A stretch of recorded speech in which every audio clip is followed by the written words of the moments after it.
মালদার কালিয়াচক যানজট কমাতে জাতীয় সড়ক কর্তৃপক্ষের নতুন উদ্যোগের অঙ্গ হিসেবে কালিয়াচক চৌরঙ্গিতে সার্ভিস রোড সংস্কারে জোর। উল্লেখ্য, দিন কয়েক আগে কালিয়াচক চৌরঙ্গি মোড় সংলগ্ন জাতীয় সড়ক 12 ধারে অবৈধ দখলদারদের উচ্ছেদে বুলডোজার অভিযান চালান জাতীয় সড়ক কর্তৃপক্ষ। ফুটপাত ও রাস্তার ধারের অবৈধ দখলদার সরানোর পর শনিবার ফের অভিযান চালিয়ে সার্ভিস রোডের পাশের বিস্তীর্ণ এলাকাগুলি জেসিবি মেশিনের সাহায্যে পরিষ্কার করা হয়। অভিযানের সময় জমে থাকা নোংরা আবর্জনা অপসারণ করা হয় এবং ভবিষ্যতে যান চলাচলের উপযোগী করে এলাকাগুলি সমতল করা হয়। পাশাপাশি সার্ভিস রোড সংলগ্ন ড্রেনগুলিতে জমে থাকা জল ও আবর্জনা দ্রুত পরিষ্কার করা হবে বলে জানানো হয়। জাতীয় সড়ক কর্তৃপক্ষের সিনিয়র ম্যানেজার নীলম কুমার জানান, সার্ভিস রোডের পাশের এই খোলা জায়গাগুলি ব্যবহার করে বাস, ছোট গাড়ি, অটো, টোটো সহ অন্যান্য যাত্রীবাহী যানবাহন চলাচলের ব্যবস্থা করা হবে। এর ফলে 12 নম্বর জাতীয় সড়কে দূরপাল্লার যানবাহন চলাচলে অনেকটা সুবিধা হবে এবং যানজট মুক্ত হবে কালিয়াচক এলাকা। आप जानते हैं कुछ दिन पहले हमने कालिया चौक से इंक्रोचमेंट का रिमूवल किया था, तो जो गार्बेज है, जो सर्विस रोड है, आज हम उसको लेवलिंग कर रहे हैं जिससे कि हमारा हाईवे फ्री हो सके, जो बस हैं वो अंदर से हम दे सकें। सर्विस रोड में सर पानी लगा रहता है हर टाइम, वो कब ठीक हो जाएगा सर? वो अभी जल्दी ठीक हो जाएगा। हम ड्रेन को अपना क्लियर करवा रहे हैं, उसका ड्रेन कवर भी उसके ऊपर रखवाएंगे। ड्रेन सर उस तरफ रहेगा कि साइड में आ जाएगा सर? ड्रेन अभी वहीं रहेगा। अभी कुछ दिन के बाद जो है, जो NHI का प्लान है, दिसंबर तक यहाँ पे फ्लाईओवर का काम स्टार्ट हो जाएगा। जो जगह क्लियर किए साहब, वहाँ पर क्या लगेगा? नहीं, वहाँ पे सर्विस रोड की जो बसें हमारी अभी हाईवे पे स्टैंड कर रही है, उनको स्टैंड हाईवे पे ना करा के सर्विस रोड के थ्रू भेजना है, जिससे हाईवे क्लियर रह सके। और टोटो का भी टोटो भी जी टोटो का भी पार्किंग यहाँ स्टार्ट टोटो की पार्किंग यही बनेगी। ये साफ रहेगा तो यहाँ पार्किंग हो सकती है टोटो की।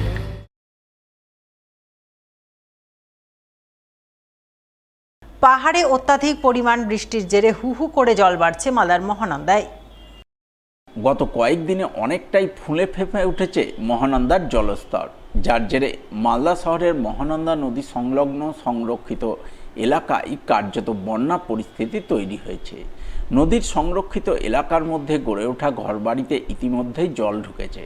ফলে মালদা শহরের 8, 9, 12 এবং 13 নম্বর ওয়ার্ডের নদী তীরবর্তী এলাকার বাসিন্দাদের মধ্যে অনেকেই ইতিমধ্যে ঘরবাড়ি ছেড়েছেন, আবার অনেকে ঘরবাড়ি ছেড়ে নিরাপদ আশ্রয়ে সরে পড়তে শুরু করেছেন।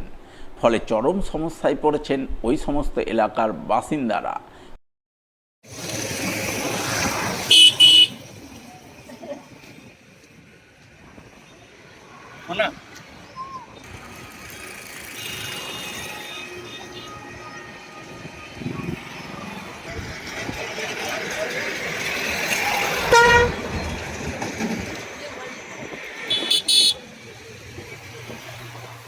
মালদা মার্চেন্ট চেম্বার অব কমার্সের শাখা সংগঠন নেতাজি পৌরবাজার ব্যবসায়ী সমিতির 28তম বার্ষিক সাধারণ সভা ও নির্বাচন হয়ে গেল শনিবার। এদিন নেতাজি পৌরবাজার ব্যবসায়ী সমিতির নিজস্ব ভবনে সাধারণ সভা ও নির্বাচন অনুষ্ঠিত হয়। সভায় সংগঠনের বিগত বছরের আয় ব্যয় সহ আগামী দিনের কর্মসূচি রূপায়ণের ব্যাপারে আলোচনা হয়।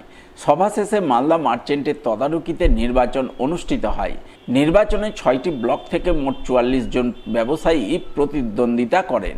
তাদের মধ্যে 23 জনকে নির্বাচিত করে নতুন কমিটি গঠনের মাধ্যমে আগামী দিনে সংগঠনের কাজকর্ম পরিচালনা করা হবে বলে জানা গেছে।